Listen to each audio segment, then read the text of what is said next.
What is up, y'all? Welcome back to your boy's channel. If you're new here, hi, how are you? My name is Mars. Let's get right into this. So in today's video, I really wanted to highlight, for the culture, a forgotten gem of a television show called Noah's Arc. If you haven't watched Noah's Arc, think of it as Girlfriends, but with guys. Or Sex in the City, but gay. Noah's Arc was a dramedy that ran for 2 seasons on the Logo Network from 2005 to 2006. And as short-lived as it is, it's still pretty legendary and iconic just in itself for being the only, to this day, only original scripted television series to center on a core cast of black gay characters. These other shows ain't doing it like they was doing it. Which is why I wanted to highlight it here on this channel, because Noah's Arc, it was a movement. You had to be there. You had to be there, and I told you guys on Instagram I was watching it for the first time. You all were in my DMs talking about, you're late, you're late. I got it. You don't have to tell me twice, I got it. When the show was actually airing on television, I was only like in elementary, middle school maybe just going into middle school. So I wasn't really watching, I knew of it, but wouldn't dare watch, for reason. Being a grown adult, being a grown gay, I had to check it out because why not? If you never watched Noah's Arc, if you've never heard of it, Noah's Arc is basically a dramedy that centers on 4 gay best friends, Noah, Alex, Chance, and Ricky. Along with some of their boyfriends, husbands, their partners throughout the series. And throughout its 2 seasons on air, the show has touched on topics such as gay bashing, homophobia, femphobia, bicuriosity, bisexuality, the list goes on. And that's only in 17 episodes, girl, because it was canceled. Unrightfully so. The series is created by Patrick Ian Polk, who now may be known for being a producer on shows like P-Valley and a writer for Being Mary Jane. Which is why I had to bring it here to the channel, because Noah's Arc, while somewhat low-key, somewhat unheard of, is a show that you have to watch if you're a gay black man, because it provides that visibility. Because we're not being seen anywhere else, unless you're okay with gay supporting characters or the shady hairdresser to the white female lead in numerous television shows. It's tired. For a show that was as short-lived as it was monumental in the fact that it gave us a group of core gay best friends where they're not just reading each other or shading each other in every scene, like they actually felt like a group of friends. And they were different and dynamic. How Noah may react to something may not be the same way that, Chance would react to something. These were all different characters in all different moments and periods in their lives. I mean, you had 2 characters who were settled down in core relationships, Alex and Chance. Then you had Noah, a gay guy who's never had a boyfriend before. And then there's Ricky, the stereotypical promiscuous gay guy who would bang anything with a heartbeat and a schlong between his legs and a Y chromosome. The show was just a trailblazer. It was really before its time because this was a show where before gay characters were even on screen, maybe besides Queer as Folk and The L Word and RuPaul's Drag Race. I don't know. But before those shows, there really wasn't a show that was putting gay black characters at the forefront of our screens, at the forefront of narratives. Most of the time, if we were on television shows, we were just, the stereotypical eye-rolling, neck twirling, gay best friend, which is a trope that's already, in itself, tired. So tired. So, after watching the show for the first time, and as an adult, I had some thoughts. And I thought I'd bring them here to the channel because, like I said, Noah's Arc is a moment, and if you haven't watched, you should probably watch. It's an easy watch. So if you haven't watched the show, let's give you a quick character breakdown. So coming up first is our title character, our king of the simpletons, the true simp, before there were simps, is our main character, Noah. Now, Noah, I see a lot of myself in Noah.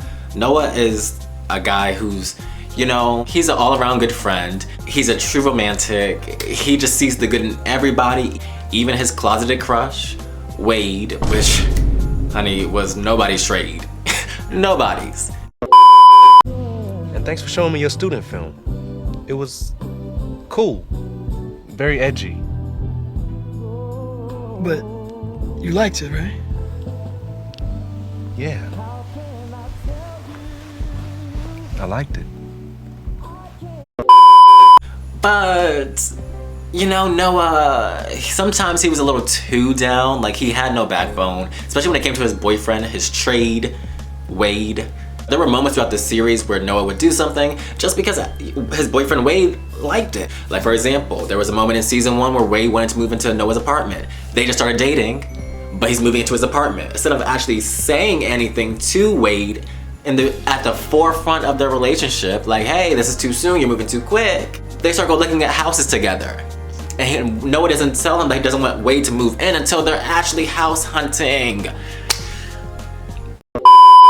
You know I find you sexually enticing, right? But you know I'm straight, so for anything to happen between us, there has to be a woman involved.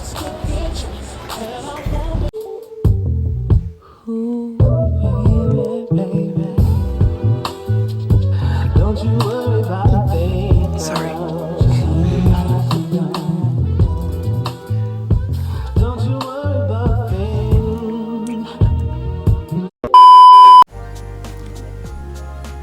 Like I said, I see parts of myself in Noah, but not that much, girl. Like, not that much. Next, we have Alex. He's my favorite. He is like the one that keeps the group together. He looks out for all of his friends. He holds them down. He stood up for Chance's marriage because the pastor didn't want to officiate their wedding in their church that Chance grew up in. Alex was down for that. When it came to Noah falling in love with Wade, knowing that Wade was a little toxic, a little problematic, Alex was like, well, you know what? If that's the guy you want to go after for, that's the guy you should go after for. Alex is a good friend. Alex is an all-around good friend. He is more of the feminine out of the group, but I love Alex. His reads, he be getting them together. He gets them together. Smells to me like you fucking up without any help from me, girl. What? Who you think you talking to? You don't know nothing about me, bitch. We can clear this whole damn table up. We can set this place on fire. I tell. Damn, that's my black man calling. Then there's Ricky. Ricky. Listen, the all the way handsome, the all the way true to himself. When I first came into this show, I did not think I was going to like Ricky.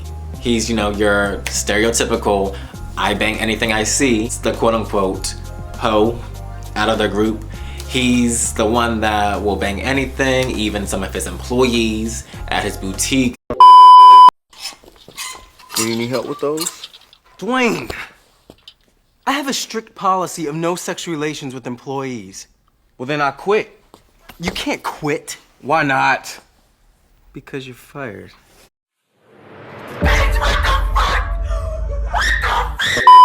But as the show went on, you know, Ricky actually saw some dimension. He saw some actual nuance to his character and his characterization. We saw that, you know, he actually tries to fall in love. He's the character that doesn't want to settle down. It's not his lifestyle. It's not what he sees for himself until he actually meets a guy, his doctor, once he thinks he's diagnosed with HIV. Juanito, I think was his name. Junito, something of the sort.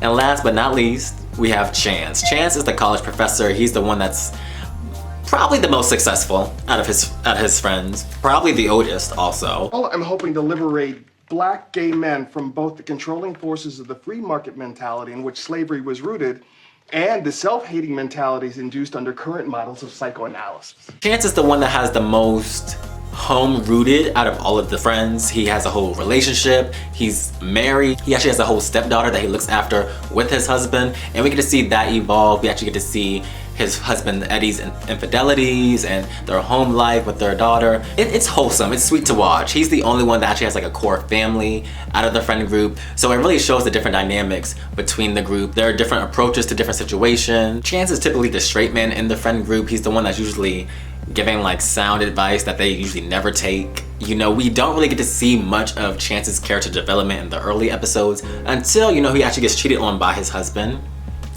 with a straight trade type of guy. Like this show, child, this show is a mess. It's a mess. But that's when we actually start to get to see a little bit more of Chance and his development and his husband's desires for thuggish men. Like, but despite everything that the show is and wasn't, Noah's Ark is still a moment in time where it still hasn't been replicated. Like, it's the blueprint for a lot of these series today. Now, despite it being like this cult classic, this forgotten gem amongst the community, amongst the culture, it isn't without its pitfalls. You know, it falls into the stereotypes occasionally. while also simultaneously addressing them. It provides that level of diversity and visibility to Black gay people because, like I said earlier, we weren't being seen in these spaces. That's just the hard truth. And to be honest, if it wasn't for Noah's Ark, we probably wouldn't have a lot of these TV shows today. Like, it really set the forefront and really set the standard, and it really is the table for everyone to come and take a seat at. Because if there was no Noah's Ark, hell, we probably need to have Pose. So let me know, have you guys ever watched Noah's Ark? Is it a series you ever heard of? Are you aware of it? Have you ever watched it? And Logo, we're not gonna forgive you for canceling it after 2 seasons. We deserved more. We deserved better. They could have been their own Carrie Bradshaw and Company. They could have been their own Joan Clayton and Girlfriends. But now we'll never know. But let me know, have you guys ever watched Noah's Ark? Have you heard of it? What are your thoughts? Let me know, I'd love to hear it down in the comment section down below. What do you think of a reboot? There's been whispers here and there. I'd love to hear it. But that's all I got for you guys today. If you like what you see and want to see more of me, definitely subscribe. But until then, I'll see you guys in my next video. Bye!